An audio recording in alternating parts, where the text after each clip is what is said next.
Hello, everybody, and welcome to a special bonus episode of the Spoiler Warning Podcast, where we are doing an Omnibus review of Eddington, The Fantastic Four, First Steps, Together, and The Naked Gun.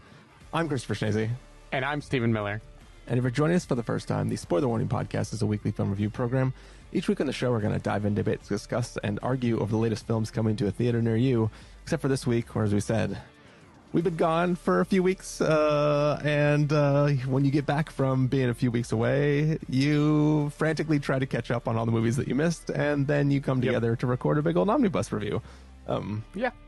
Steven, how are you feeling right now? Just in general in life, I'm feeling okay. One of the many reasons recording was delayed beyond travel was that my house, the basement, flooded. So I've been dealing with a bunch of dog shit. I'm currently recording in a room I have never tried to record in before. So if the echo is especially bad, know that that is what's going on there. But, you know, in trying times like this, you just want to laugh, you know. So I squeezed Naked Gun in roughly like 15 minutes before we started recording together because you need to just enjoy life a little bit. Sometimes you want to get zany. So I'm feeling okay. Nice. How about you? I'm a little tired, but I mean, I can only go even more tired from here. So I'm excited to get into this omnibus review. We have a lot of interesting stuff to talk about. Some big exciting things, some polarizing things. Some of those things may be the same things.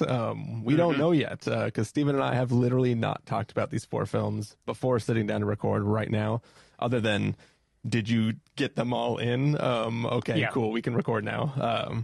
So, anything you want to say before we get started, Stephen, before we put our friendship on the line?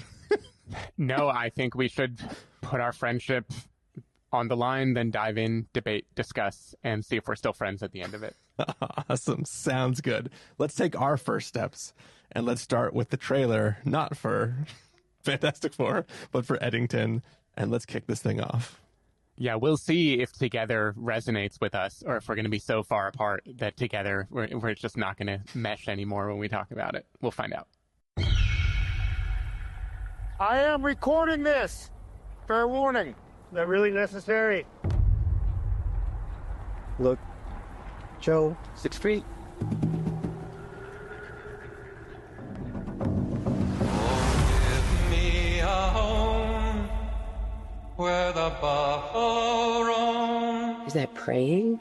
Where the deer and the antelope play. How did we get here? And even worse, is it worth it? Where seldom At the cost of being at war with your neighbors? a discouraging word, That's why I'm running for mayor. and the skies are not Mayor of Eddington. all day. Thank you, super duper very much. I used to think that you were some big deal. But I am a much better human being than you. Who are you talking to? There's nobody here. Home on the range, Husband, sheriff, mayor to be. where the deer and the antelope You want things simple and neat.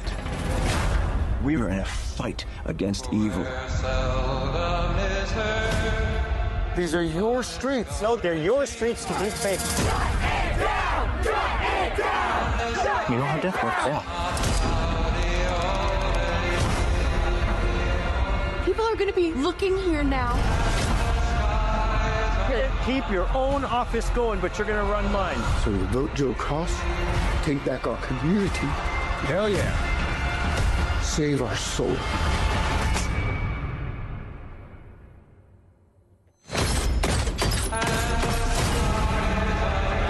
Your pain is not a coincidence. You are not a coincidence. We Are not a coincidence.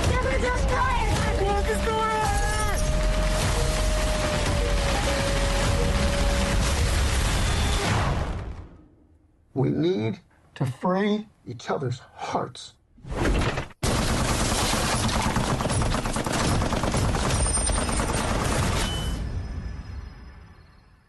All right. So that was the trailer for Eddington, the story that takes place in, early 2020. Nothing big was going around. Nothing big was going on anywhere in the world. But it takes place kind of around the time when COVID was kicking off, and it's about a little town where there's a little feud going on between the current mayor and the sheriff, and a lot of crazy stuff happens. Stephen Miller, what did you think of Eddington? Remind us. You talked about it at Cannes, but with time and distance, what did you think? Yes. So my review out of Cannes was positive, while also saying I thought people were going to really hate this movie when it comes out. My feeling at the time of watching it was that this movie is basically the first act of Beau is Afraid, but just taken to an extreme. Like, Beau is Afraid started by being like, let's take the general anxiety a person living in a big city might feel and then blow it up to a ridiculous, hyperbolic, proportion. Everything you ever thought, every dark feeling you had, whatever you were ashamed of, it's all there. It's happening, and this movie took that and said, let's apply that to how it felt to be sitting at home in May of 2020, scrolling on the internet and just seeing terrifying things happening and not knowing how you were supposed to handle them. So I thought it was barbed, definitely. Like, it was a movie that there are moments here that I knew were going to piss people off, because you could take it as both sidesing the pandemic. This movie is skewering right-wing conspiracy theories, but it's also appears to be skewering progressive politics. Black Lives Matter, defund the police, things that I very much believed and still believe in, in a way that, like, you could find it upsetting or both sidesy or equivocating. I found it to be a very funny, just crazy blown up thing of every bad thought you ever had. Not any kind of statement on what is true or not true, or what is a good thing to believe and what is a bad thing to believe. So anyway, I'm saying that in the past tense because I watched it at Cannes. Everyone has heard by now about the festival experience. You're brain dead. You watch a million things. Things that are comedic especially can be hard to age well, because, like, it is so different when you are sleep deprived and just begging for a movie that will, like, make you laugh. Yeah. People often grade, especially Sundance comedies, on a curve. And then when they come out, people are like, oh, well, that, maybe Ballers wasn't the funniest thing I've ever seen, maybe like, or Blockers is the one that I'm thinking of. Yeah. So I decided to do my due diligence and watch Eddington again. I caught it again on Thursday night, and I regret to tell all the haters that I still like this movie a lot. In fact, I like it more watching it a second time with distance and hearing all of the discourse. And so first, like, what do I like about it? Well, mostly I just love the filmmaking. Like, Ari Aster knows how to make a movie. There's a sense of dread that builds throughout the whole runtime. There are a million, like, Chekhov's blanks that get planted early in the movie that then have some kind of payoff later on in the movie. I just love the confidence with which he moves the camera. You feel like you're watching a real ass movie, and I enjoyed that a lot, especially the second time around. Just all the, like, extra jokes and references and visual things that he has hiding in a frame that you couldn't possibly actually catch in one viewing. Like, it's the kind of movie that you want to pause through and dissect. I have a slightly different take on the message than I did from Cannes. My take now is maybe a little bit more focused, which is, I think this is specifically a movie that is satirizing the journey of radicalization for a right-wing person. Like, how does your mostly nice but also dumb and stubborn and kind of closed-minded conservative uncle turn into a militant QAnon lunatic? How did 2020 do that to him? And I think this whole movie makes sense if you think of it as the world is following Joaquin Phoenix's fall, and I don't know how much to go into this without hitting spoilers, but basically you can trace it from guys a little closed-minded and stubborn to, oh my God, what if the people in power don't have our best interest at heart, to there are conspiracies and I need to fight this, to the most extreme version of everything I do is a holy war against the evil left, you know, and the movie follows that beat for beat, and it gives you the holy war against the evil. Like, it gives you all the things. Yeah. And I think it is a mistake to read this movie as saying all of those are equally valid or equally stupid. I think the movie is very much in Joaquin Phoenix's perspective and what he thinks the left is from him absorbing Instagram and not knowing anything else. And to me, I still think this movie is just fucking brilliant. Like Beau's Afraid, I think it's longer than it needs to be. You know, Ari Aster seems to like to kind of make the audience squirm, and he likes to kind of deflate things and stretch it out more than it needs to. But damn, I really enjoyed this both times, and now I want to hear you shit all over the movie so we can talk more about it. Well, I'll because you kind of talk. Basically, if I start by going to the end of my document here, and then also add a second thought I had when I was listening to you just now, like, whatever it is that I wrote that I'll get to in a second, at the end, I ended with, yeah, I guess it's sort of just a metaphor for America and how our squabbles can spiral into like acts of sudden and terrifying violence. And I get that. That is there. That is the letter of what this film is doing. It just doesn't necessarily work for me on the way there. If I want to take a charitable, positive standpoint on the film, it's like Ari Aster made his Joker and Joker 2 as one movie. Yep. Where he made Joker, and then he slammed the entire Joker 2 coda right at the end of the film.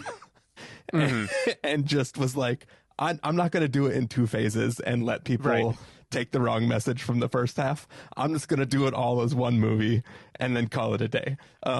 When you say the two phases, do you mean like the very, very, very end of the movie is Joker 2? Yeah, like after let's say after Joaquin Phoenix gets to the point. Yeah, exactly. Yeah. If you're picking up what I'm putting down. I'm picking it up. Okay, good. I feel like that's like everything up to there is Joker, and then everything after that is Joker 2. You know, that's slightly, it's like 60% kidding and 40% truth, but I mean, it kind of works. But anyways, for me, I was kind of excited going into this film, just because of the controversy I was expecting from it, right? Like, I was prepared to have whatever Steven said, whether I interpreted his words correctly or not, I'm in for something that at least I'm going to walk away either annoyed or angry or frustrated with, or excited or like, oh, actually, I'm on Steven's side and I do actually genuinely like this. I will say, and I cut my reaction to the trailer that we watched or I will have cut it from the episode. But that trailer is great. Yep. I was very impressed seeing the trailer after having seen it at Cannes and being like, wow, you really made this tell a story. Yeah, because there was a teaser, and that's the only thing that I've seen at Alamo and stuff before actually sitting down to watch the film. And then the trailer that I played, that full trailer, that trailer is firing all cylinders. That's a pretty damn good trailer. And I wish that was the movie that I watched. But unfortunately, I didn't watch a movie that I felt was controversial or both sidesing or anything. I just watched a movie that I felt kind of didn't have a lot to say. For me, like, just the aspect of the looking back at 2020 and what it was like then. How does this compare to other COVID movies, right? When COVID hit, there's a bunch of festivals that were like the first festivals after COVID. They were remote festivals. Every film had to do with COVID. None of them were about COVID. They were just like, hey, it's a buddy comedy. Infused with COVID. But in COVID, yeah. This is like, I feel like one of the first movies that's explicitly just, hey guys, remember 2020? And to me, none of that really hits as insightful in any way. Like, the way it mirrors it back to us is just like, hey, this is a thing that you know and recognize, but not in the, like, nobody's going to post this movie with the caption, if you know underneath it. Sure. It's not subtle. Yeah, it's not subtle. Like, to me, it feels like when you watch those AI trailers of, like, it's Jurassic Park, but what if Wes Anderson made it? Like that kind of trailer where it's like, it's like, you're like, oh, I recognize that you were able to get AI to do a thing that resembles all the things that I think of when I think Wes Anderson. And it's like, when I'm watching this film, all I could think was, yeah, people are saying, whoa, 6 feet, but the characters aren't saying anything about the 6 feet. Your film isn't saying anything about the 6 feet. It's just, remember when some people said 6 feet and other people said, fuck you, I'm going to step into that 6 foot space. And the film is all about that for a big portion of it, whether it's COVID, whether it's, like performative, why is my brain stopping? Like performative solidarity. Performative activism and stuff like that. Yeah. It's showing it, but even in the context, it's one of those things where it's so on the nose, but the way it's presenting it, which is, I think, kind of the joke, is like a bunch of people having a protest in an empty street in an empty town. I get, to him, that's brilliant. But I don't believe the people are performing their activism to the camera, but the camera doesn't exist in the world they're performing it in. So for me, there's a disconnect between their performative activism and their performative activism to the camera that is filming the movie that they are in. And there's a thing that I could never follow the thread. Like, I get that he is criticizing it, but I don't believe the characters are not playing to the camera that isn't there, because the camera's not a character. You know what I mean? So there's a slight disconnect between what I'm watching and, like, when it goes into internet conspiracies and stuff like that, you have his wife, and you have his wife's mother, or his mother. It's his wife's mother. Mom. His wife's mom. They're both watching different internet conspiracies, and they're talking to each other as though the ones they're watching are crazy. And it's just like, I get that on paper, maybe that's funny, but when I was watching it, it didn't feel insightful. It didn't feel funny. And it's not that it was like a both sidesy thing to me. It was just, I never knew what was going on. For instance, there's a kid who gets into the activism because he's trying to get with a chick.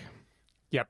By the end of the film, I don't know whether his arc is fake it till you make it, and he's become like a legitimate person who is actually trying to make the world better, because, like, he's no. You mean by the end or before the point? But before the point. Like, look, okay. There's specifically a scene where he is on a stage yelling about the fact that he's on a stage. Yeah, exactly. But by that point, he's not trying to get with the chick. He's just doing that because he feels correct about it. And I'm like, I don't know whether the film thinks he went on an arc, or whether the film is saying that, like, even though he started in a bad place, he ended in a place that at least might bring some good into the world, or whether it's making fun of him in both sides of that story. And it's like, the whole film, it's not that I'm turned off by whatever it is he's trying to say.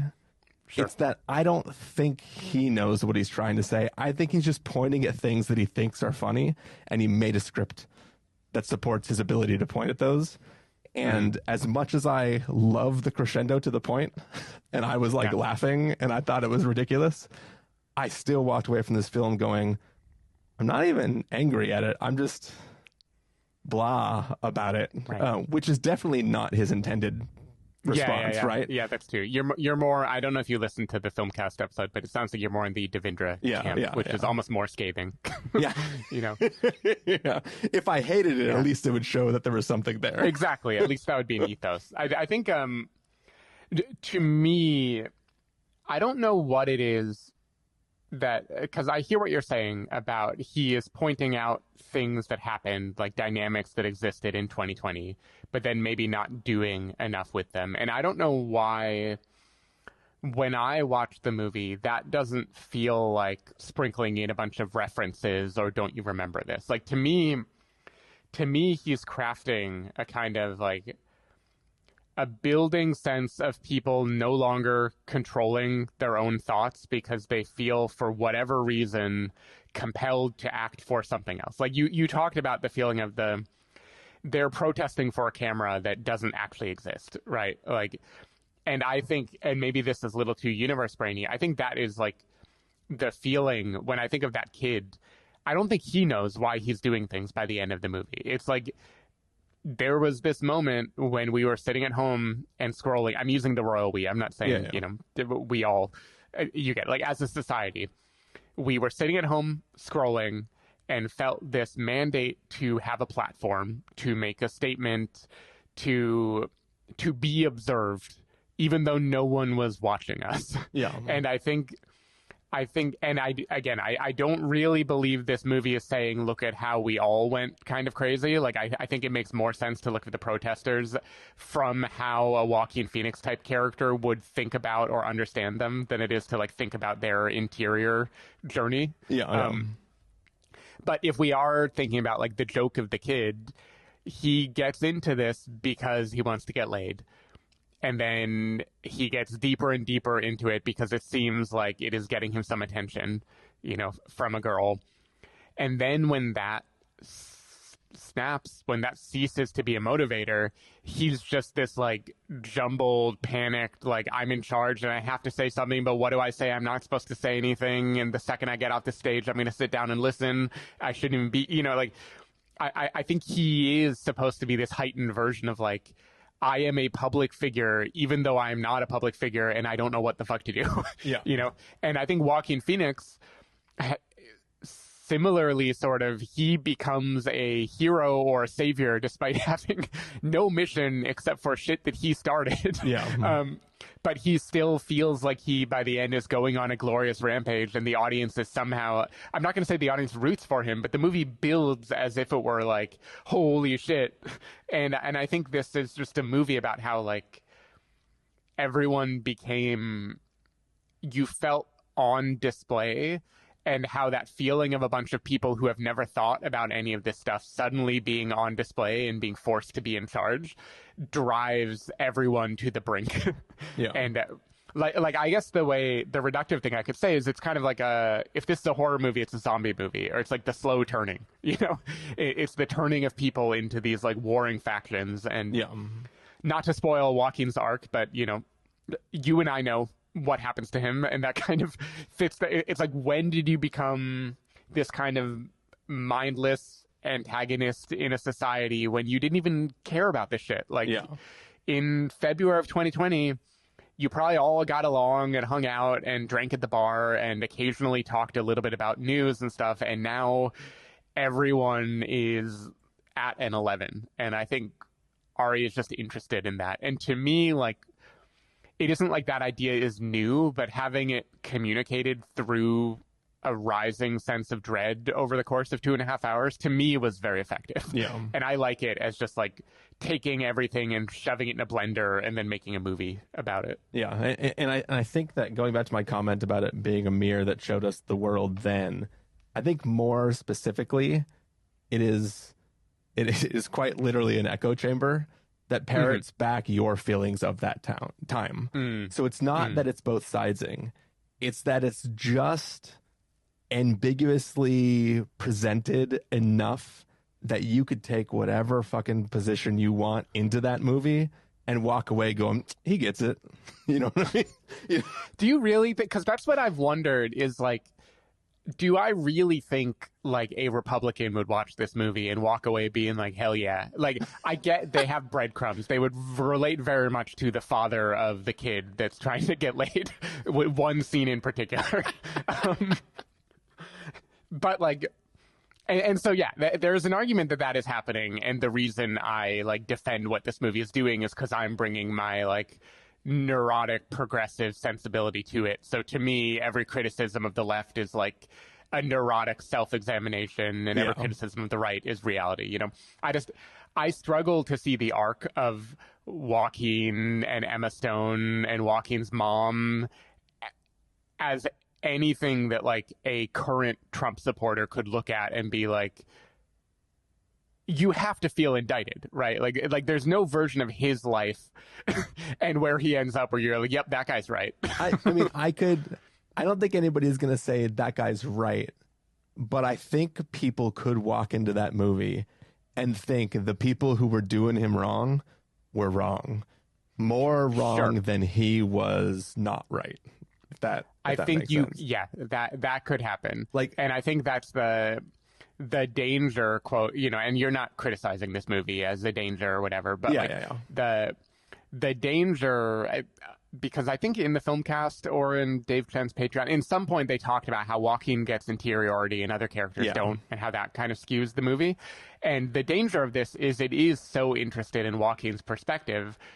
It goes to great lengths to show us the way that these forces to him, in his mind, pushed him into becoming this thing. And I would argue, which, again, this is the cipher that you're talking about. To me, when I watch it, it is not those forces push him. It is his, massive misunderstanding and overstating of those forces. Yeah. I think the movie is gently laughing at the misguided kid. I don't think the movie is laughing at the girl that he's trying to win or most of those protesters. I think the movie is they're kids and they have a real feeling about a real thing that's happening and they don't know exactly where to put it, but they want to do something and here's where it is. And look at this fucking neurotic guy that interprets that as a heavy threat and escalates everything. Yeah. I guess part of me is not genuinely scared, but part of me thinks that somebody's going to watch this movie and think it's their Inglourious Bastards. You know what I mean? Where it's like the Joker all over again. It's like, yeah, I know we can't just do all this stuff, but right? Yeah. You know what I mean? I just, and we don't need to spoil it, but there is a recurring concept about breathing and things like that and how it relates to Joaquin that I just the whole movie, what it's doing. And I just loved it every time. Yeah. To me, yes, I think someone could watch this movie and misinterpret it, but I think they have to be fairly bad at picking up cues. At minimum, the best I think a far right person could do is watch this and think it's South Park and it's skewering all sides. Yeah. I think that is as far as they could get. I know they're making fun of me, but they're also making fun of those other people. Yeah, I definitely don't think it's genuinely dangerous. I just somebody somewhere is high-fiving themselves. Yeah. I mean? All right. Cool. Should we get to verdicts? Yeah, sure. All right. If you're going to give us a must-see, recommend with a caveat, wait for rental, pass with a caveat, or a must-avoid, what would you give it? I am giving it a must-see twice. I really like this movie. I'm not totally in love with it. I do think it sags in places. There are parts where I wish he'd gone even harder. I can see that. But man, I just really appreciate that this movie exists and that Ari is sticking to his guns, because I thought it was very funny and on second viewing just a very interesting deep dive into the psyche of America in 2020, specifically the psyche of your racist uncle who used to be kind of awkward and now is shunned from his family and now is running for mayor of his town. Exactly. Is running for mayor and none of his kids talk to him anymore. Yeah, for me, this is a pass with a caveat. It's worth watching just so you're part of the discourse. But for me, I won't even say disappointed, because it wasn't I knew to expect that I'm potentially gonna hate the movie when I walked into it, but I wasn't necessarily prepared to just be blasé about it. But there's still some merit checking it out, so what everybody's maybe talking about. Yeah, that is it for that one. You ready to move on to Fantastic Four: First Steps? Yeah, now let's talk about a Pedro Pascal movie for a change. Wow, folks, we all know the story. 4 brave astronauts head up into space and come back forever changed. This car? Our city, our planet, owe a debt to these intrepid souls. And while we can never repay them, we can certainly celebrate them. Thank you, Fantastic Four. Thank you. Thank you, Fantastic Four! Please welcome the Fantastic Four.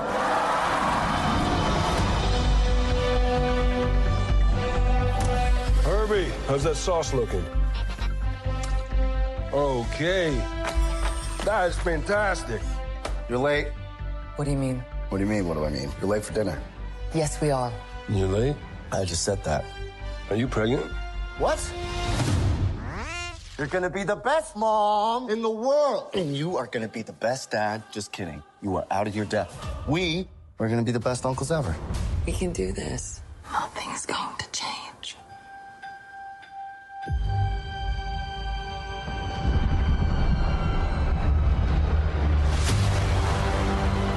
Are you the protectors of this world? Yes, we are. Your planet is now marked for death.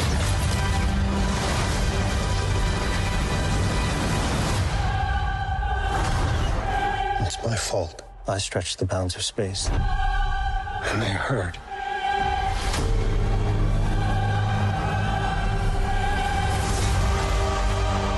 Are we safe?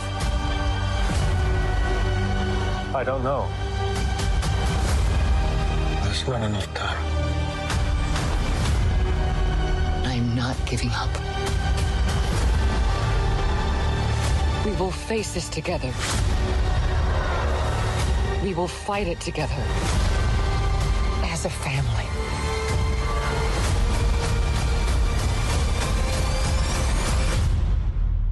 Has to be us.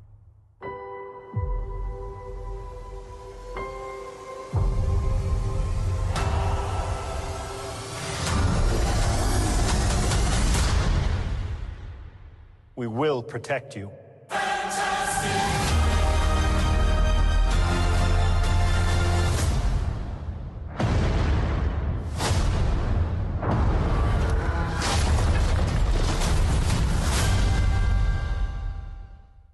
All right, so that was the trailer for the Fantastic Four First Steps. It's basically we check in with our heroes, the Fantastic Four. They've been Fantastic Fourin' for a while now, and suddenly a being appears from outer space that says the planet is marked for death, and our heroes have to try to figure out what the hell's going on with this Galactus guy and try to save the planet. Stephen Miller, what did you think of the Fantastic Four First Steps? I thought the Fantastic Four was a lot of fun. I didn't go in with sky-high expectations. I don't really know much about Fantastic Four lore at all. You know, I think gun to my head, I could have probably named who the four were if you asked me to. I would probably, half of them I would have used the human names and half I would have used the like superhero names. Like I wouldn't have really known how to match them together. But, like, you know, I didn't go in knowing much, except most Fantastic Four movies have not been successful. And this definitely was. This put a smile on my face. I think this opens with a real bang. Like, first of all, I saw it in IMAX, per your suggestion. Yeah. IMAX 3D, in fact, because that's the timing that worked for me. Oh, interesting.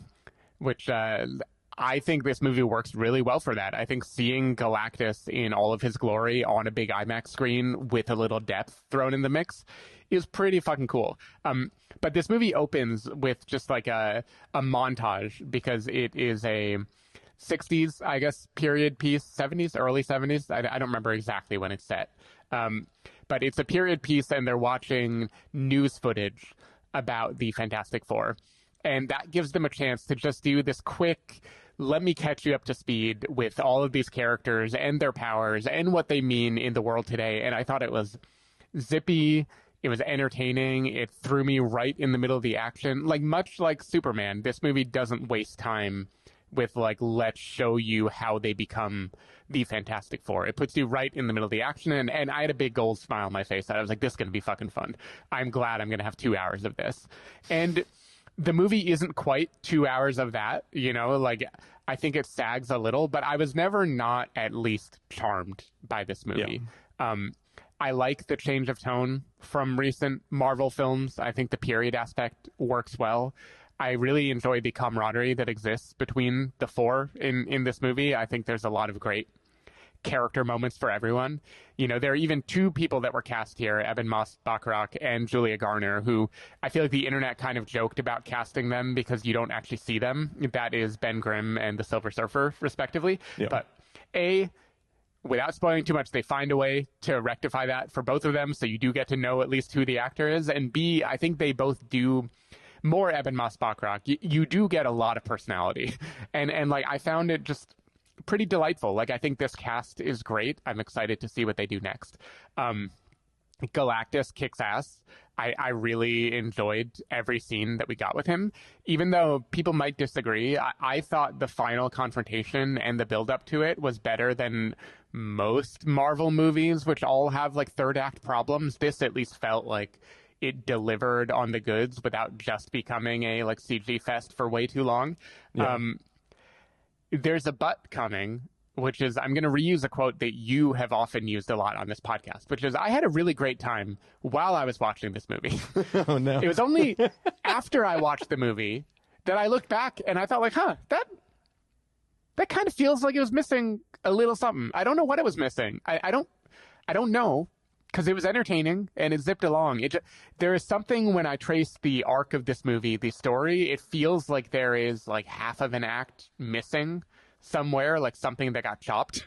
And it isn't like I felt a lack of it while I was watching. It just doesn't really linger in my mind the way that it would be nice if it did. Like, this isn't quite Superman for me in terms of how I felt about it. But that is, like, for a delightful popcorn experience, like, I had a good old time with this movie. I think there's lots of things that are dumb.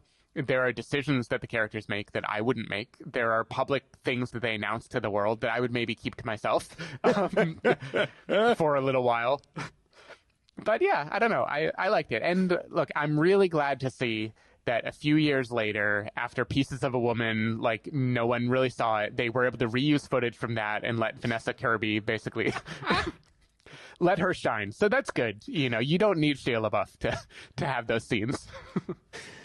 I will not elaborate because I don't want to spoil this movie more, but if you know, you know. Oh, man, there's jokes that I want to make about that movie, but there's spoilers and inappropriate. So I'm not going to do that. But yeah, so I think that I enjoyed this film a little bit more than you. Well, it sounds like we enjoyed it the same, but I just have a lingering sense of that enjoyment as opposed to having I structured mine with a but at the end. I don't think it really is going to impact my score too much. Yeah, you seemingly took that joy and then rerouted power from every major city on the planet. And just tried to port that joy away. But yeah, so I found this film very, very fun. I mean, I was sort of, I think I've mentioned on previous episodes that, like, I went and saw F1 in IMAX, and that played me the trailer for Superman, which I then booked for IMAX. And then I booked Fantastic Four for IMAX. And I just had this chain of, like, I'm going to a big movie. And, like, lately, I think we talked on the podcast, lately I've gone to a bunch of movies where, like, just because of the timing or whatever, it's in a small theater, I'm just in a room of not that many people. And, like, 3 weeks in a row, or three movies in a row, I should say, not really weeks in a row, getting to really go watch a big ass movie with a bunch of big ass movie watching people. I just kind of got hyped going in. And I think that, as you said, joining the Fantastic Four as if there are characters we already know and love and have been watching for a long time, like we're on movie 737 right now. And feeling like they have been a thing that we have been watching. I have not watched any of the other Fantastic Four movies. Me neither. Any of them. Me neither. The only Fantastic Four property I have seen was a gag in Deadpool and Wolverine. Nice. But yeah, for me, there's just literally nothing that I have consumed of the Fantastic Four before now, other than knowing that they were out there and knowing people didn't like them. So I didn't have any allegiance to the characters. I didn't have any opinions on whether they did them dirty in the past films or just the films just turned out not to be as good as they could have been and whatever. I just walked in going like, I hope this movie's good. I had fun with Thunderbolts. I had a lot of fun with Superman. Let's see what we get. And I think for me, it was just like, I felt like I was with people that I have cared about for a long time, even though they're all being introduced new to me. I mean, part of that is just because Pedro Pascal is like, fucking, I'll follow him to the end of the earth, right? Like, right. Like, he just has this quality about him where you instantly care for him. And in this film, he's dealing with a lot of cosmic problems, and he communicates the weight his character feels effortlessly. You said that there's certain things that he wouldn't tell the world. On the page, I was like, this is the stupidest shit anybody's ever written. Why would you just say things out loud? Yep. I believe that he would say it, and I believe that he wouldn't expect the reaction that he got. Like, he says the thing, and he has no idea. The smartest person ever has no idea why people are reacting poorly to the thing he just told them, and I believed it 100%. So I love that we're joining them there. This is a standalone story, which is great. We don't really get them, even though obviously we know it's leading in to all the other stuff. Weirdly, I love that it's a standalone story, but I'm still slightly disappointed that it didn't connect at all to the post-credit sequence. Yeah. I really thought it was going to. And what's weird is I didn't need that, but they teased me with it. So I was just expecting it to go there, and then it disappointed me a tiny bit that it didn't. But that, that's not really, that's not a real complaint about the film. That's just like a weird thing where I was like, they specifically, and maybe this is what you're getting at, I feel like their plan to save themselves from the Galactus situation seems like it is going to 100% tee up what happens. Like, it almost writes itself of, oh, now I know how everything is going to collide, and then they pull that out from under you. It basically is just the in Independence Day when he's trying to fly the ship for the first time, and he's like, and away we go. Whoop, oops. they just do an oops, and they pull the lever the wrong way. Anyways, so there we go. We're in the film. I'm enjoying it so far. I love the retro future aesthetic of this. I'm a fan of some cute little droids. This film's got cute little droids, but even cooler, there's a part where they like need to, Herbie is his name, right? They have to change Herbie's like program, his primary program that is, his entire faceplate is the program. Like, it's like his face is a disk drive that you put it, like, so much stuff is just freaking rad in this film where I'm just like, I just want to sit in this movie watching their world in this like idealized version of what the future was going to be like a million years ago. So like that is all super awesome.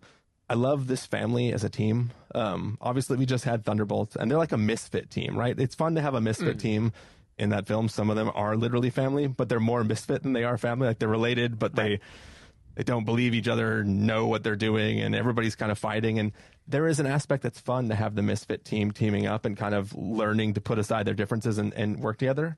But it's also good just to have like a wholesome family that can just fucking do shit well. And it's like, it's nice to see people who you want to see work together instead of people that you want to see put aside their differences and come together. So I love that. And then, as you said, like, the whole, like, I don't know about Galactus. Like, I didn't read the comics. I don't really know anything. I've always known, like, there's a thing that eats planets or whatever. Right. I didn't know what that meant. Like, he must be really big. I somehow always knew it was Ralph Ineson. I don't know why. I just knew. I know. I mean, who else would you cast as him? Like, yeah, no one else could eat planets. No one else. Maybe Tom Waits could. Maybe. I don't know. I was gonna say, no one else sounds like they have eaten a planet. Tom Waits is like mid eating a planet. He's eating a planet with his mouth open. Yep. But yeah, so I actually really enjoyed just the terrifying nature of, there's a thing that's coming. There's literally nothing you can do to stop it. It's inevitable, but you got the warning because of everything that Silver Surfer's got going on. So it's like the combination of the terrifying reality of what that would represent. Like, if we all got visited by a being that was like, just, Earth's going to go away. And we'll see you soon. And you're just like, well, what do we do now? That would be terrifying. Yeah. But I also genuinely like the sort of backstory we get for Silver Surfer and like what her participation is in this thing, and kind of an understanding of what she represents now in our current experience that we're watching. And then why she became that thing and everything. Like all of that I kind of found interesting and compelling. All of this I love. Yeah. There's one, I also have one but. Okay. But for the trolley problem. This film has the same problem as Smile. I can solve your problem right now by just doing the thing. like all you have to you got it. And you could fix it. You could fix it by just having Galactus have said what the plan is. But instead, it's kind of like, oh, blah, blah, blah. And then everybody goes, oh, no. And then they all run away. But there's not, like, when you come back and tell Earth what the situation is, there's nothing for them to accept. If you were like, hey, this is what we found out, but because of X, we definitely don't want to do the first thing. I feel like you could solve that problem, but by having it so like black and white and just like, no, we're gonna go. I just felt like I'm trying to be super ambiguous right now, just in case. I know what you're saying. So you're saying that Sue Storm's speech didn't persuade you? That's exactly what I'm saying. Yeah. Yeah, I mean, same. I would say that was maybe the most false note in the movie for me, is the idea that like that wins anyone over. At the same time, this is the you could think of this as a variation of the same idea of why does Superman save the squirrel, you know, which is like these are heroes, and what they do is like they refuse to let things be a numbers game, and they refuse to make those, they will sacrifice themselves personally and no one else. But to be fair, in Superman, the squirrel was the only thing in danger at that moment. I guess so. You could, I assume, I mean, a whole lot of shit was going down. I guess we're trusting Superman, that Superman like scoped out everything else. And also the trolley problem, usually it isn't one person against all people, including that one person. So the math is even more mathematically whatever. But I don't know.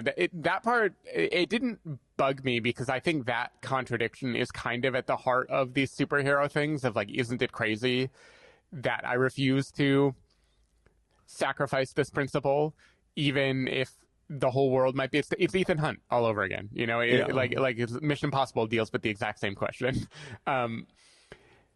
And yeah, I don't know, like the answer mathematically, Pedro Pascal's right, basically, when everyone else is pissed at him. And he describes like what the right solution is. But I don't know, to me, that's just kind of the fun of comic books, is embracing that logic and thinking, what would I do? Yeah. And I know for sure what I would do. And really sorry to any future generations. This is what I would do. Done. I think the other argument is you could say, like, why would you believe Galactus? You know? Yeah. I mean, why take him at his word? I mean, maybe every time he lies, he gets bigger. Maybe that's his curse. Yep. Oh, yes. And the insatiable hunger he has is the hunger for more lies. I should mention before, because we both said we have not seen Fantastic Four properties, but we have seen The Incredibles, which, like, I only now realize just how much that is very directly riffing on Fantastic Four. Wait. They got invisible person, a stretchy person, a big guy. Okay, I see it a little bit. Yeah, I think if you really squint, you can see it. I like to think that, because Ben Grimm, the Thing, in my head, and this movie doesn't really go into that too much, but just watching the movie, I got the vibe, and I assume the comics do too, that he might have a chip on his shoulder from, like, everyone else got out with just powers, and he is the guy who, like, cannot be a normal person anymore. You know, he is marred. He is a thing, you know? Yeah. And I like that this movie, almost to counteract that, I think they gave him maybe more character moments than anyone else, or at least they gave him a lot of interiority for my money, and a lot of like his soft heart to kind of shine through. But also I like to think of it as a meta thing of Evan Moss Bachrach is like, yes, I got an MCU role. And then learning it's a role where his face will be CG goop the whole time. Yeah. But the good news for him is if he's ever like, yeah, I'm doing a different movie, I can't make it. He's like, but I do have a closet and a microphone. So you know what I mean? So he can still record his lines in theory in future. Yeah, it's true. Yeah, it's probably easier. Yeah. Anyway, yeah, I thought it was fun. The last thing I want to say is I enjoyed Paul Walter Hauser in this movie. That is one of those little details. His whole world, his whole thing, it just made me laugh. It is the kind of, much like Superman, the kind of overstuffed with like lore on the periphery that we don't need to think too hard about. What we know, if we dug in, we would find lore there. I really enjoyed that. Yeah. Cool. So, verdicts? Yeah. I forget if you say the thing every single time, or we should just dive in. People have heard I do what say the I do say the thing, Stephen. It's clobbering time. What talk about a payoff, by the way. That was great. I'm giving this movie a lot of praise. I'm still just saying recommend with a caveat only because like it basically disappeared from my brain the moment it ended. It is a strong recommend with a caveat though, because I think it is a hell of a good time while you're watching it, and I think the next movie will be even better. So I'm glad that Marvel is doing this. I think it's a shot of life that Marvel needs. I wish it had impacted me more, but I still had plenty of fun with it. Yeah, it is a must-see for me. I really enjoyed this film and I'm excited for what comes next. Yeah, I'm excited to get on with this Omnibus review. Mm-hmm. All right, let's take a listen to the trailer for Together.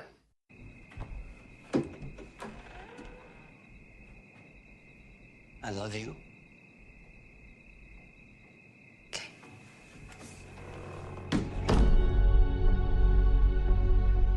What's going on? I don't know. Since the move, Tim and I haven't been on the same page. Please, do you love each other? Maybe we're just complacent.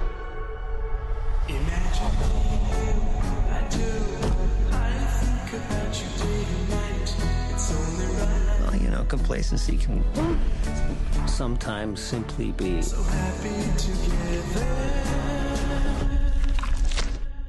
harmony.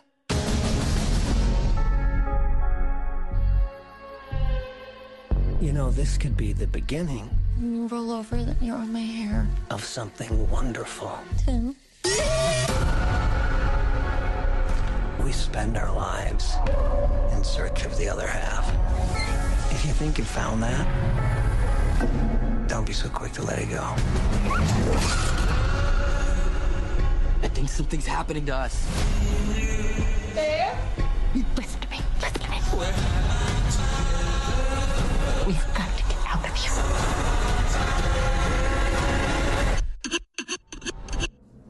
Now.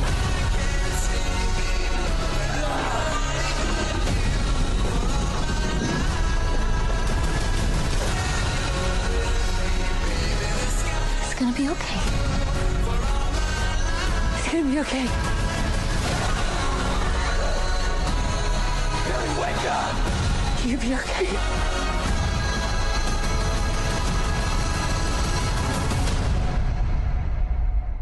Whiskey for the pain.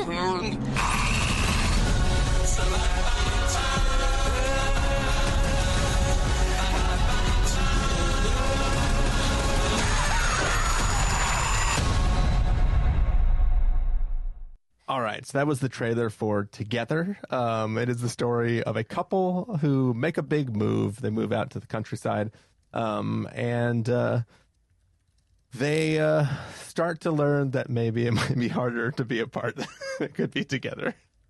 Stephen Miller, what did you think about Together? I think my summary is I don't know why I didn't like this movie more. First of all, I think the central premise is very fun. It's a good idea for a movie. It's one of those classic, we are going to take a metaphor and make it literal, which is the thing that horror loves to do, and I'm often a fan of it. Gets you thinking. We're talking about relationships, we're going to heighten it, we're going to blow it up, we're going to do something funny that takes a core feeling that people might actually know, like a thing they maybe feel, the fear of settling down, and then turn it into this campy, silly, ridiculous horror movie. And there are moments that gave me that joy. There's a scene in a bathroom stall in particular that I saw coming from a mile away, but I found totally delightful. I was like, okay, this is why the movie exists. They're doing the thing. they're doing the gross out and the horror and the big metaphor all at the same time. Awesome. Cool. I'm a fan of it. I think, in general, I don't have a lot of major criticism of this movie, but if I had to put my finger on why the whole time I sat there being like, this is not working for me the way that I want it to be working for me, it would come down to two things. The first is I think the characters are forced to be very one note in order for the plot to be allowed to move forward. This movie depends on Dave Franco being just the world's worst communicator over and over and over again. It also, Alison Brie is allowed to be a bit more of a human being, but she still basically has to be who the script wants her to be, which means be very giving and generous and relatable until the moment she suddenly is incapable of hearing anything at all, when it would be most important for her to be able to hear things. And there was something there where neither character tracked for me that much. I felt like you only exist because the script wants to put you in this body horror situation, but I didn't feel like it found a way to get there that made me relate to the characters or recognize true things about a relationship in the dynamic they had with each other. I think they start as real, recognizable people, and then within 15 minutes, the movie requires them to just do things for script convenience rather than for character motivation. There's also something else that I don't think I've felt in a while. Maybe Death of a Unicorn gave this to me a little bit. I felt like this movie thought it was a really fucking good movie in a way that annoyed me. There are certain camera moves or big edits or moments where it seems like they try to take a big swing, and I felt like they didn't earn it. There was something where I was just a little annoyed at what felt like kind of, to me, arrogant filmmaking with a script that I didn't think deserved that level of arrogance. I don't know. I feel like I'm just being a grump about it because if I zoom out and take this for what it is, it gave me a lot of visuals and concepts that are kind of funny to think about. It gave some gross out moments. It's Dave Franco and Alison Brie. What are you expecting? It doesn't have to be the world's most important movie or whatever. There was something about it where it was just not dialed right for me, and I felt like it wasn't a College Humor sketch, but it also wasn't some Midsommar type meditation on relationships. It was in this weird in between where it was sometimes goofy and sometimes wanted to be a metaphor for something else, and the combo just didn't ever really land for me, and I wish I liked it as much as the audience around me seemed to like it. From your facial expressions, I think you liked it more than me, so you should tell the people why. Well, first I want to give you a few comps. The first one is I want to say the way you described the filmmaking of this film sounds exactly like what I was saying about 28 Years Later. Oh, yeah. So I thought you were going to say Eddington. While I was criticizing this movie, I was like, damn, he could totally throw an Eddington at me if he wanted to. I mean, it was specifically about in 28 Years Later, all the flashes of Tree of Life-y kind of stuff where it was it was I don't think the film you are making denotes the level of prestige you're going for with these choices. But so I didn't agree with your feeling about that movie, but the comp is accurate. Yeah. Because that is exactly what I feel here. Is it's occasionally they're you're not fucking Spielberg. Don't do this.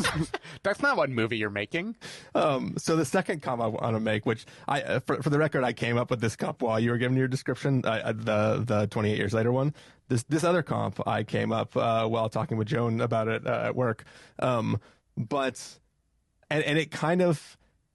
It was a thing that I sort of said jokingly, and the more I think about it, the better it works. And with your review of this film, I think it makes this comparison even better. This film is quite literally the opposite of Bring Her Back. Think about that for a second, and think about our reviews of these two films. And I think that we feel exactly opposite about them. And the story is kind of the literal opposite story, if you think about it. And that's all I'll say, because I don't want to spoil both these films, I guess. I think this film is great. To be fair, I totally feel everything you feel about the metaphor. The metaphor is theoretically codependency, but the relationship is not a codependent relationship.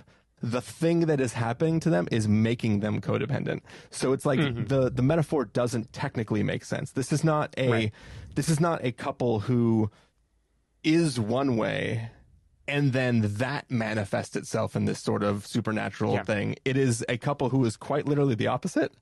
And then it's the fear of becoming that way is made literal, basically.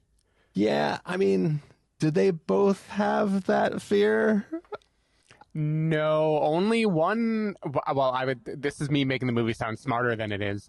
I would say the Force only works on either of them while they have that fear, basically. One has this fear the whole way through, and another has this fear when there's a clinginess that she's starting to sense about her partner. So one could make the argument that the Force only works after a following situation happens. Because only one person was affected, because only one person did something. Yeah. And then after something else happens. I know fluids are important. I mean, hydrodynamics is a very important part of this film. But I mean, yeah, so I think that, anyways, what I love about this film is not the metaphor. As I always say, I love metaphor being a thing in the film, but the thing that you're watching has to also stand on its own. And this film stands the fuck on its own. Like, sometimes it stands awkwardly and bends over itself or hovers above the ground. But I think this film stands on its own away from the metaphor. And the metaphor is more like a frosting or maybe a sticky cave substance. Sure. But for me, the elevator pitch for this film is the title, right? When you watch this film, you know exactly what you're coming to the theater to watch. There's no mistaking it. They can only advertise the film trying to sell you on coming to watch exactly what you think you're going to watch. And I think for me, watching this film, I know it can only go one place. And the filmmakers know that too. So they give you the opening, the setup, we're going to present you this story twice before you watch the story yourself and see how this plays out. And I think I like if this film acted like where it's going is a surprise, it would be a much dumber film. It sold you on coming for this. You know it's supposed to happen. You know characters are going to try to avoid it. They put it all over the trailer, too, basically. Like, no one is hiding what this movie's about. Even though we are still, out of politeness, not, like, directly saying all of it. But I think, obviously, this is a cheat code. When you take a real-life couple and you make them play a couple in your film, it's impossible for them to not have chemistry. All of that works, I think. They're doing fine. Sure. Their characters might be one note, but they're supposed to be literally one note, so... The problem is they have chemistry. I just don't believe that Dave Franco could possibly be this, like, loser musician, and I also don't believe Alison Brie would be some, like, unassuming teacher. Like, they have too much charisma for me to believe the characters that they're playing, basically. Yeah. But they've been together for a really long time, so maybe they got there through the act of whatever. But anyways, why I think this film is so great, it's not the metaphor, not this real-world couple being a pretend world couple. It's the way this film plays in the horror tropes, specifically in the world of like possession and things like that, where it knows what it's doing and it's so confident in it. And I love this idea of how many different horror specific ways can we try to show two people being intertwined and intertangled in this way. And I like the things that you were like, I don't know about this. I was like, this is almost a repeat of the Death of a Unicorn thing where you identified that it was like pulling as many homages as it could. And for me, like, I was annoyed at what felt like the presumptiveness or whatever, and you were like, I love that it's pulling all these homages of things that it loves. And here, like, I totally agree with you. It's taking all of these horror ideas and being like, how do we squeeze all of them into this one movie? Yeah. Like, how do we make all of these things that you know from other movies is going to happen, and how do we execute on them here? And to me, that grab bag annoys me, and for you, that grab bag is like a whole lot of fun. but see, it's slightly different than Death of the Unicorn, because Death of the Unicorn was specifically E.T. in Jurassic Park. And it was like, we have Beast, and we have Supernatural Thing, and we have child-parent relationship. Like E.T. and Jurassic Park are specific things that film was specifically trying to evoke. This is more, it knows what it's doing. And it's like, there's lots of movies where you watch it, and there's a scary thing that is scary because that's what scary imaging looks like. In this one, I feel the scary imagery is warranted.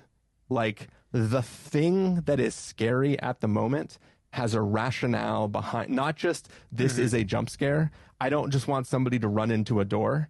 I know why they ran into the door. And when people are like kind of hovering off the ground, I know exactly why. And watching characters in real time try to understand what's happening and then realize what's happening, I was like, oh my God, this is brilliant. And like, those things for me were so fun.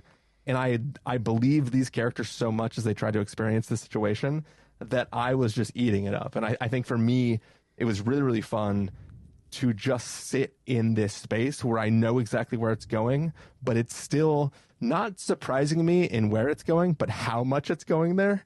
And then as the film starts to get funnier and funnier, as the people in the story realize the crazy shit they're experiencing, like it became a thing that like I was laughing, but also I'm terrified by what's happening. And I don't know. To me, this is a film that is executed incredibly well for where it's trying to play in its horror genre space. And I love it for what it's doing there.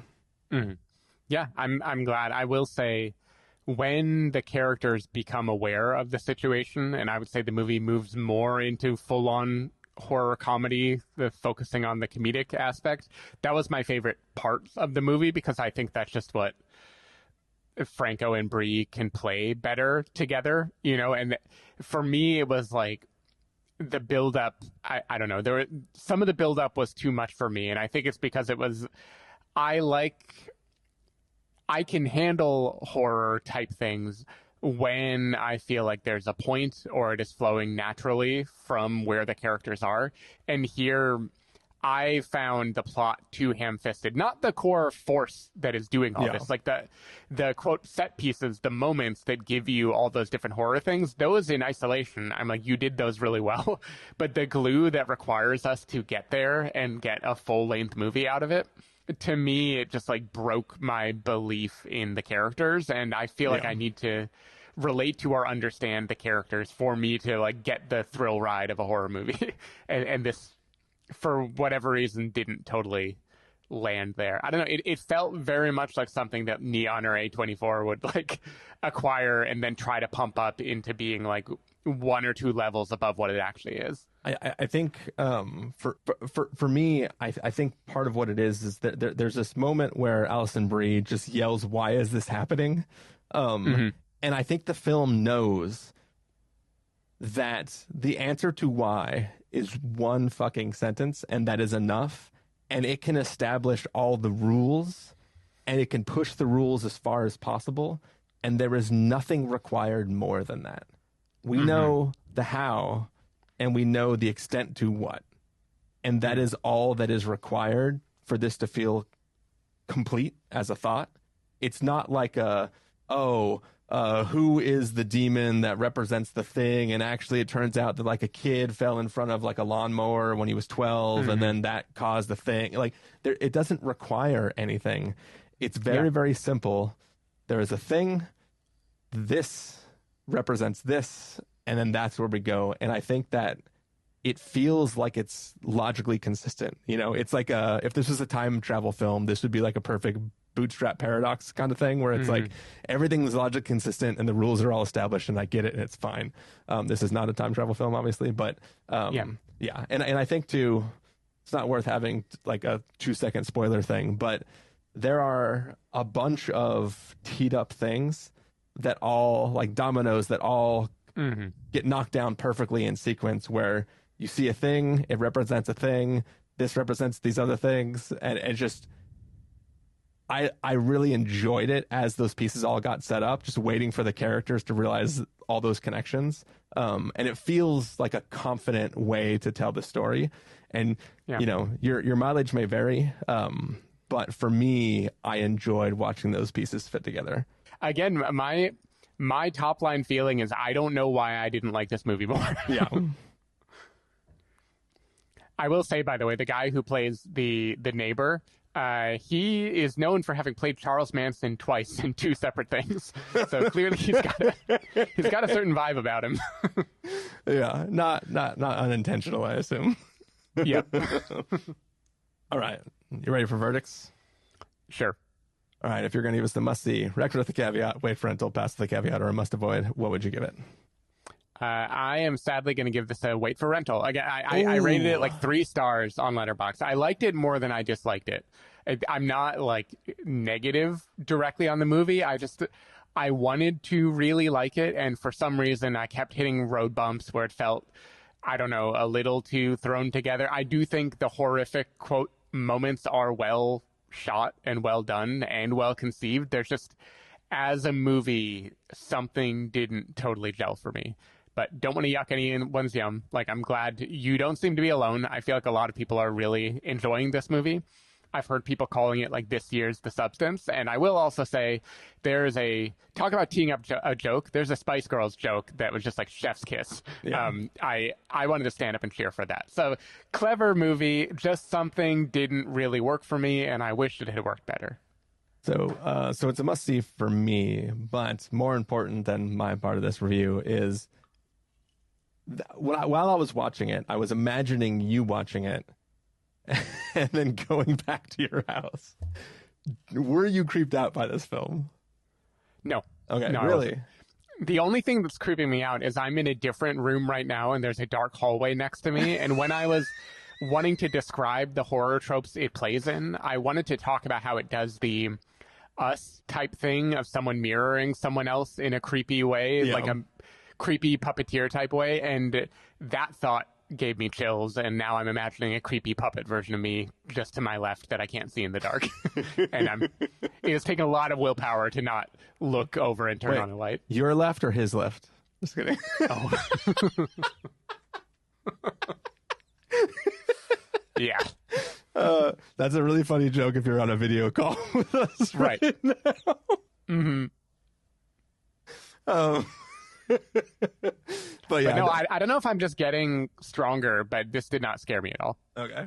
Maybe you are becoming desensitized to it, because I was watching it feeling how you would feel about just creaky sounds and stuff in your house. Yeah. Yeah, because I saw this late at night too. Like I did the thing I don't do with horror movies normally. I went full bore into it. Yeah.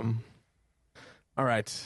Well, we have one last film to talk about, and you might say it's a complete 180 from all the other films that we talked.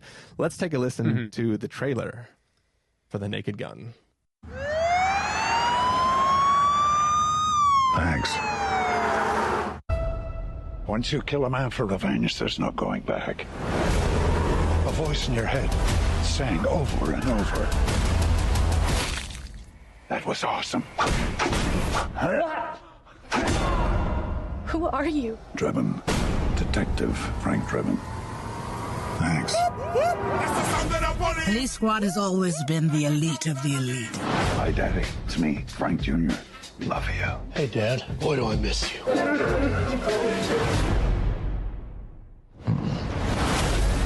And you, Frank, are the best of the best. Need a bathroom. I need this room immediately. There's a line, man. Police business.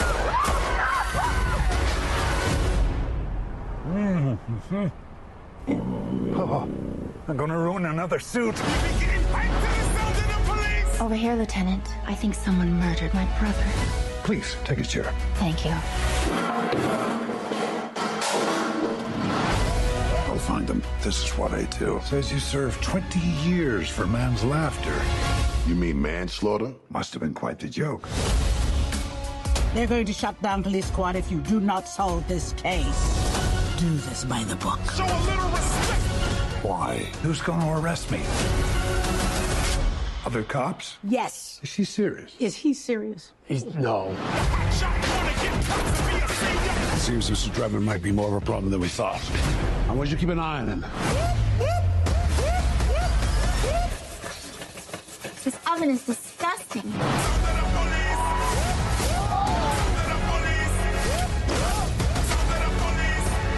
Rest assured, I won't stop until I've found justice.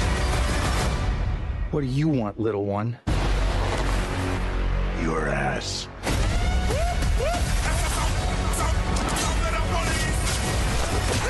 Nobody messes with Police Squad.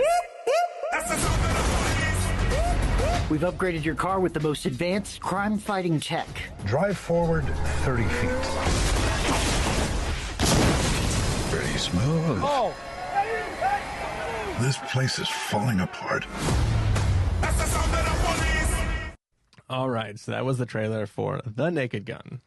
Reading the description from IMDb, only one man has the particular set of skills to lead Police Squad and save the world. Stephen Miller, what did you think of The Naked Gun? So first I should say I have not seen any of the previous Naked Gun / Police Squad movies, though I'm aware of the general idea of them. I know Leslie Nielsen's style of comedy.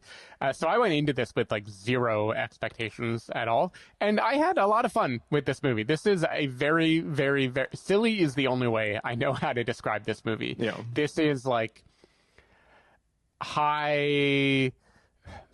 I don't even know what word I want to use. It's almost the Monty Python style of silliness, where it is the premise that these characters are following is so just outrageously dumb.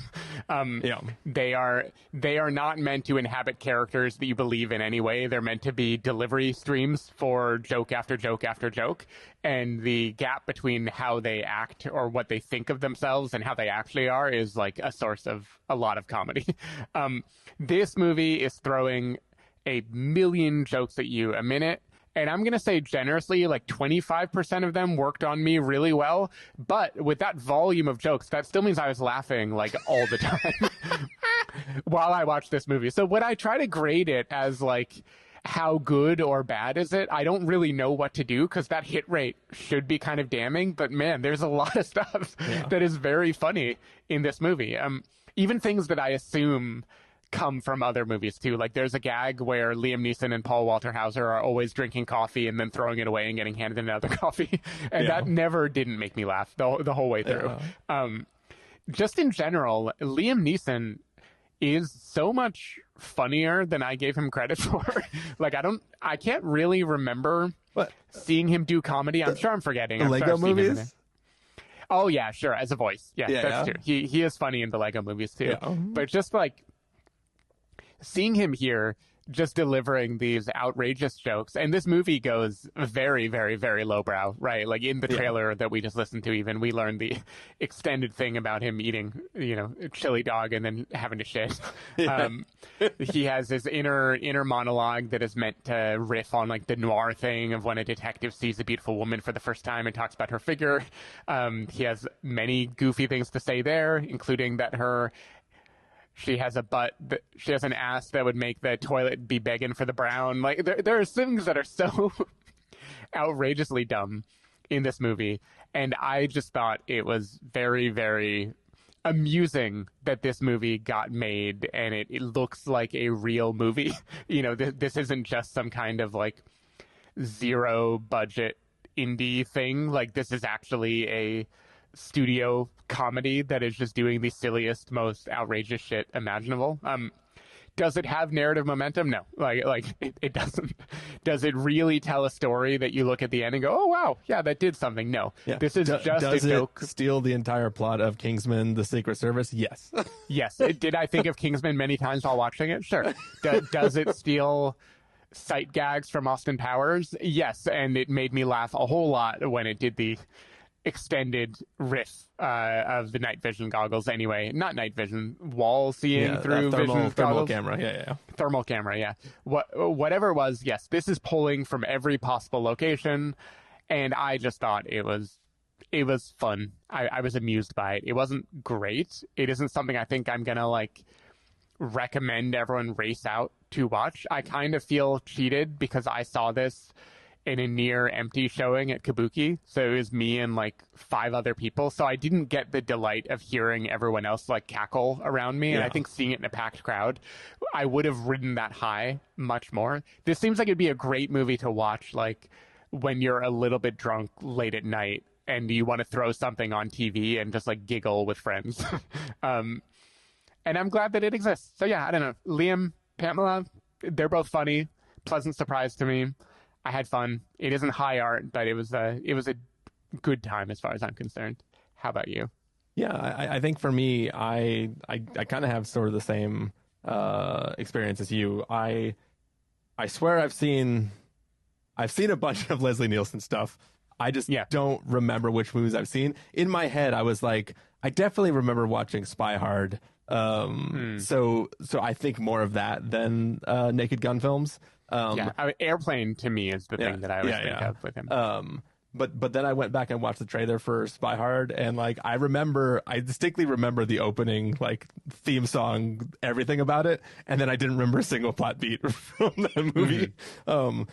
But I walked in, sat down, and just started watching this film. I was also in a pretty empty. Like I saw this at 9:30 a.m., 9:20 a.m. At just whatever the theater down the street is, and it was me in the very last row all the way on the right, 2 guys in the very last row all the way on the left, and then there were 4 other people in the theater. So that was it. That's all of us in this theater. But it was still like everybody giggling at 25% of the movie, but that 25% of the movie did not fully match. So it was like we covered a wider gamut of the film. But this film, as you said, it is just so much rapid fire, stupid, lowbrow jokes that the whole movie, like Jamie did not watch this movie with me. Yeah. I don't think she would appreciate this movie. Neither do I. But sometimes she'll be like working on her computer and I'll be watching something and I giggle at stupid shit. And then it makes her laugh. She didn't even hear the joke. She just laughs at me cracking up to myself. And I was like, she would have enjoyed if I put this on at home one day and watched it and she was like, I'm not going to watch that, but I'll sit in here while you watch it. She would have enjoyed listening to me crack up like every couple minutes at some dumbass joke. It's funny because I've had the opposite experience where I'll be laying in bed listening to podcasts and I'll be like silently laughing to myself, and Joanna will be like, can you please stop? You're shaking the bed. Stephen, the difference is that I'm out loud listening to something that has jokes that are expecting me to laugh. And you're just keeping somebody awake laughing at a podcast in headphones. I see no difference. Yeah, that's the problem. But yeah, anyways, going back to this film, Liam Neeson, like, action star playing like a spoof of himself, essentially works so well. Like it also feels like a cheat code, but I think it really, really works transposing him seriously being a guy that other people would spoof and then being the guy who's spoofing the thing that he represents. I think that just works really, really beautiful in this film. And like I can't even think of all the things that made me laugh, but even watching back to the trailer, just there are stupid jokes that like they're not even funny, but they are hilarious. Like what happens after he shoots the window out of the car that he's trying to escape from. Like as that happens, I was just giggling to myself. There's just things that like it's perfectly tuned for the mood I was in when I sat down to watch this film. And it's like, I'm not going to remember the thousands of jokes that just went by so fast that my brain registered them as I'm having fun, but I didn't even catch them necessarily. It's like the little projector show a snake in like one frame frame per second or whatever, and then have people have a fear response from it. There's just so much stuff, and I think that this film will reward repeat viewings, and it definitely makes me want to go back and watch like all the old films and kind of just re-experience, not or for the first time experience them. I don't remember which ones I've seen or not, but yeah, I think for my money, and by my money I mean the 50-cent charge to watch this movie for free at a Regal, it was worth the price of admission. Yeah, for sure. I also, one of the gags that I really enjoyed, even though I haven't seen the other Naked Gun movies, is Liam Neeson is like looking at a portrait of his late father, Leslie Nielsen, and talking to him, you know, you were gone too soon, I want to make you proud. And then we zoom out and everyone is doing the same thing at the police station. And it is a way to remind everyone about George Kennedy and O.J. Simpson and the roles that they had in the movies before too. And I was like, oh yeah, that's right, O.J. Simpson. That's why I know the Naked Gun movies. It was like the comedies that he was in a weirdly dated way. But that made me laugh. There is one thing that I didn't get comedy-wise, and maybe you can explain it to me. There's a recurring motif of Liam Neeson's character appears to be frozen in like 2004. Like he talks about Chicago and how like electrifying the star of Chicago is. He's angry about the Janet Jackson wardrobe malfunction. There are like 2 more references. They're all like within the same like 1 year period in the 2000s, and I couldn't figure out like why. Why did Leslie Nielsen didn't die then. I Googled that. Like I was trying to see if there was anything that would make it like where that is when the world ended. It isn't like there was a Naked Gun movie in 2004. Like I just don't know where that came from. Everything else I feel like I got, but that one recurring joke I didn't really understand. Yeah, it feels oddly specific to something, but I'm sure we're missing something obvious.